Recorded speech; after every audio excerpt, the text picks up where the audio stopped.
సమాజంలో మూఢనమ్మకాలని నిర్మూలించే బాధ్యత అందరిది. అందులో స్పెషల్గా ప్రభుత్వంలో పనిచేసేవాళ్ళు. ఇప్పుడు గ్రామంలో ఉత్తమ పౌరులు మీరు, టీచర్లు కానీ, కానిస్టేబుల్ కానీ, పోలీసులు కానీ, ప్రభుత్వం అంటే ముఖ్యమంత్రి, ప్రధానమంత్రి, రాష్ట్రపతి వరకు ప్రజలలో శాస్త్రీయ దృక్పథం పెంపొందించే బాధ్యత ఉంది. సో చాలా భయపడతారు.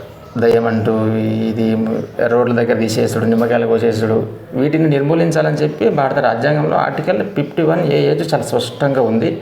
సో ఇలాంటి కార్యక్రమాలు మీరు ఏం చేయబోతున్నారు ఇప్పటి వరకు? అంటే ఇక్కడ నుంచి ఇక్కడ నుంచి అయితే ఖచ్చితంగా చేస్తాం. As a part of government డిసిజన్లో ఇది ఉంటే ఉంటుంది.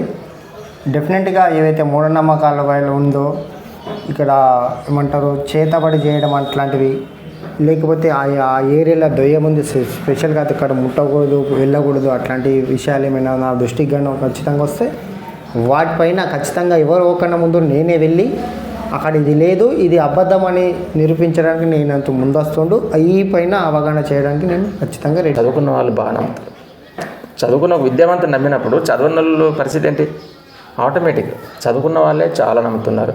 మనం ఉదాహరణ తీసుకోవచ్చు. మదనపల్లిలో సంఘటన 3-4 years అయింది, కానీ PhD ఎంపీలు చదువుకున్న వాళ్ళు భూమి అంతమైపోతుంది, మళ్ళీ నిర్మిస్తాం దేవుడు చెప్పాడని చెప్పి వాళ్ళు కూతుర్ని కొట్టి చంపేసి వాళ్ళు ఎంత దారుణమైన విషయాలు. మనకు సూర్యాపేటలో నాగదోషం, జాబు రాలేదు, నాగదోషం ఉంది, మీ కూతురు చంపితే నాగదోషం పోతుంది, జాబ్ వస్తుంది అంటే.